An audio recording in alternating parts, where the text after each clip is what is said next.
Hello everyone, नमस्कार। Welcome back to learn with Simran. मैं आशा करती हूँ आप सभी सेफ हैं, स्वस्थ हैं। तो मैं फिर से हाजिर हूँ एक नई वीडियो के साथ, जिसके अंदर आज हम डिस्कस करने वाले हैं कहानी और उपन्यास, और उसके बाद में उन दोनों के बीच में अंतर क्या है।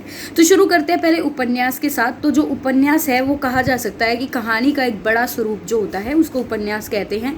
हिंदी गद्य की जो एक महत्वपूर्ण और काफ़ी लोकप्रिय जो विधा है उसको हम उपन्यास कहते हैं। और जो उपन्यास है, उपन्यास के अंदर क्या होता है, उपन्यास के अंदर जो मानव जीवन है उसकी एक तस्वीर को प्रस्तुत करने की कोशिश कोई भी जो उपन्यासकार होता है वो करता है। उपन्यास के अंदर क्या होता है कि जो हमारा जीवन है उसका एक व्यापक चित्रण किया जाता है, यानी एक काफ़ी बड़े लेवल पर।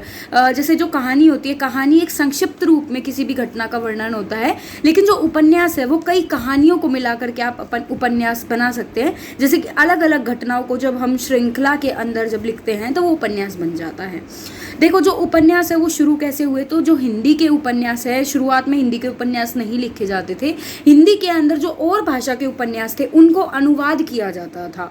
ठीक है, तो जैसे बंगला के हो गए, मराठी उपन्यास या जो अंग्रेजी उपन्यास होते थे उनका अनुवाद करके जो है हिंदी के उपन्यास बनाए जाते थे। लेकिन बाद में हिंदी के धीरे धीरे उपन्यास की रचना भी शुरू हो गई।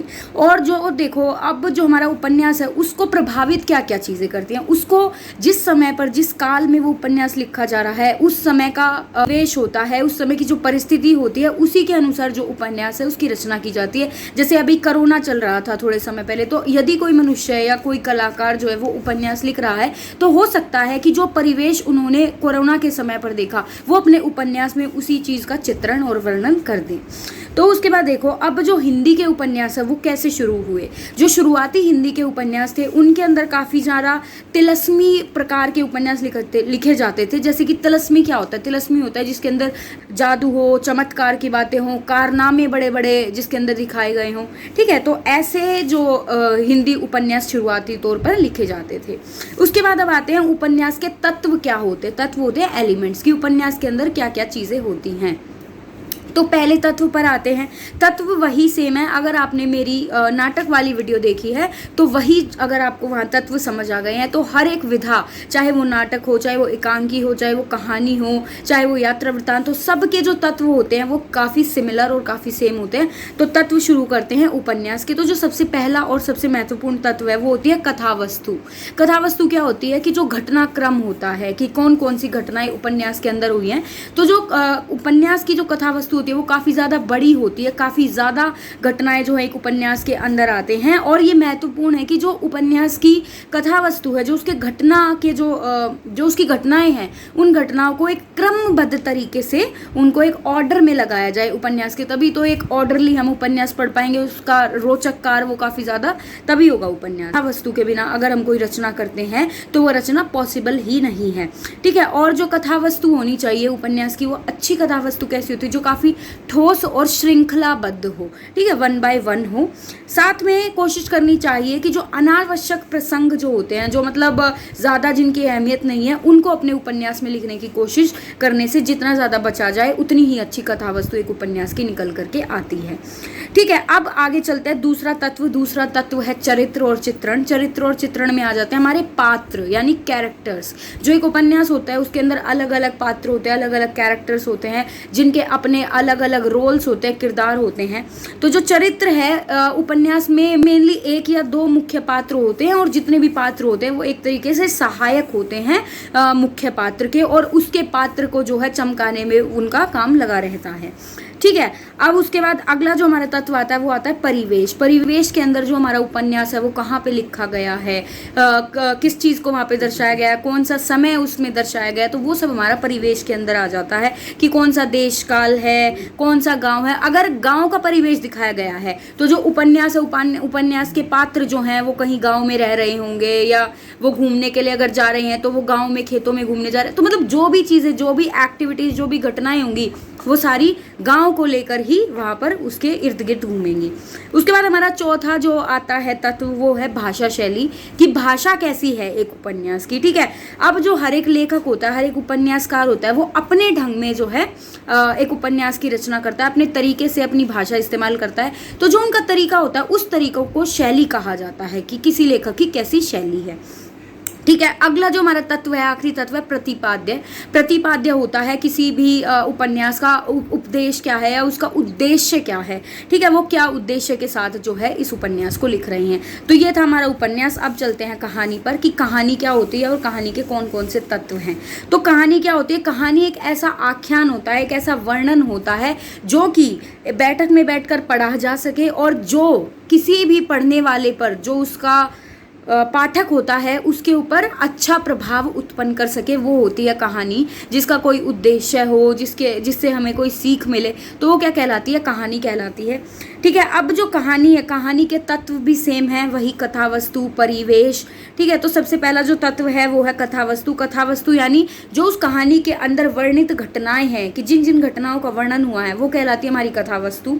ठीक है। और पहले के समय पर क्या होता था? पहले के समय पर जो कथा वस्तु होती थी वो काल्पनिक होती थी, कि लोग जो कहानियां लिखते थे वो काल्पनिक कहानियां, काल्पनिक घटनाओं का वर्णन करते थे। लेकिन आज के समय में जो हमारी तत्कालीन जो प्रणाली है कहानी लिखने की, उसके अंदर जो यथार्थ जीवन है, ठीक है, उसकी कथा वस्तु को ज़्यादा अच्छा माना जाता है। उसके बाद देखो हमारा नेक्स्ट है चरित्र। अगला तत्व है चरित्र। चरित्र के अंदर आ जाता है, चरित्र में यह है कि पात्र जो होते हैं कहानी के अंदर वो कम पात्र होते हैं। ठीक है। उपन्यास से अगर हम कंपेयर करें तो उपन्यास में तो बहुत सारे पात्र होते हैं, लेकिन कहानी में एक या दो मुख्यतः पात्र होते हैं और उसी पात्र के इर्द गिर्द जो हैं अन्य पात्र घूमते रहते हैं। नेक्स्ट है परिवेश। परिवेश में आ जाता है जो देखो परिवेश होता है वो कहानी के अंदर सजीवता लाता है। ठीक है। कहानी को और ज़्यादा अच्छी बनाता है, काफ़ी को कहानी को जो है सजीव बनाता है। क्या? उसका परिवेश, कि कहाँ पर, मतलब किस चीज़ को लेकर के, किस जगह को लेकर के वो कहानी लिखी गई है। और देखो कहानी के अंदर जो है विवरण, ज़्यादा लंबा चौड़ा विवरण हम नहीं कर सकते हैं जगह का, तो जो लेखक होता है वो कोशिश करता है कि वो पात्रों के जरिए ही उस परिवेश का जो है वर्णन कर सके। अगला आता है भाषा शैली। अब जो भाषा शैली है, जितनी रोचक भाषा होगी, जितनी मज़ेदार और अच्छी और जितनी क्रिएटिव भाषा होगी, उतनी अच्छी हमारी कहानी उभर करके निकल करके आती है। और जो भाषा है वो पात्र अनुकूल होनी चाहिए, यानी जैसा पात्र है उसके अनुकूल, उसके अकॉर्डिंग से वो भाषा होनी चाहिए किसी भी कहानी की। अगला आता है प्रतिपाद्य। प्रतिपाद्य यानी वही संदेश या उद्देश्य, कि अगर एक कहानी है तो उससे क्या संदेश मिल रहा है, क्या उससे सीख मिल रही है, वो कहलाता है प्रतिपाद्य। तो ये था हमारा कहानी और उपन्यास। अब इन दोनों के बीच में जो मुख्य जो हमारे डिफरेंसेस हैं, जो अंतर हैं, वो जान लेते हैं। तो सबसे पहला अंतर तो ये आ जाएगा कि जो उपन्यास होता है, उपन्यास में जो जीवन होता है, अगर हम कोई उपन्यास लिख रहे हैं तो उसमें अगर किसी मनुष्य के जीवन का वर्णन है तो वो जो वर्णन होगा वो काफ़ी ज़्यादा व्यापक और काफ़ी बड़े लेवल पर होता है। वहीं अगर हम कहानी की बात करें तो कहानी के अंदर जो जीवन है उसका केवल एक या दो अंश ही मुख्य तौर पर दिखाए जा सकते हैं कहानी के अंदर, क्योंकि कहानी छोटी छोटी होती है। उसके बाद सेकेंड डिफरेंस होता है कि जो उपन्यास है उसका जो आकार होता है वो काफ़ी बड़ा होता है, यानी जो उपन्यास लिखे जाते हैं उपन्यास काफ़ी बड़े तौर पर लिखे जाते हैं। और जो कहानी होती है, अगर आप कोई छोटा उपन्यास लो तो छोटे से छोटा उपन्यास भी कहानी से कहीं ज़्यादा बड़ा होगा। तो आप अंदाज़ा लगा सकते हो कि उपन्यास कितना होता है और कहानी कितनी सी होती है। उसके बाद नेक्स्ट है कि जो उपन्यास है उसके अंदर जो पात्रों की संख्या है वो कहानी के मुकाबले कहीं ज़्यादा होती है, और जो कहानी होती है कहानी के अंदर पात्र कम होते हैं और एक दो मुख्य जो पात्र है उनके इर्द गिर्द सारे पात्र जो सहायक पात्र है वो घूमते रहते हैं। नेक्स्ट है उपन्यास के बाद जो घटनाएं होती हैं वो उसमें बहुत सारी घटनाओं का हम जो उपन्यासकार है वो उसका वर्णन कर सकते हैं, लेकिन जो कहानी है क्योंकि वो संक्षिप्त और काफ़ी छोटी होती है तो उसके अंदर बहुत कम घटनाओं का वर्णन किया जाता है उपन्यास के मुकाबले।